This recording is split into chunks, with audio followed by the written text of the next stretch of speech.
When you're TIG welding, the metal you are welding has to be clean, super clean.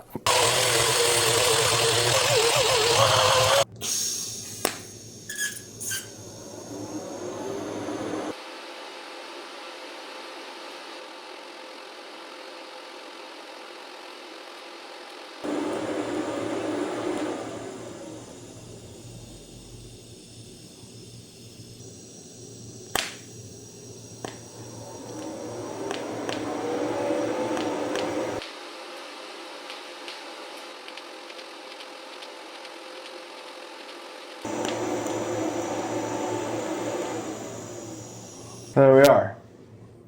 When you have a TIG machine that is capable of a pulse, you can run a higher amperage. You can also control your total heat input into the material, which also helps you to prevent burn through.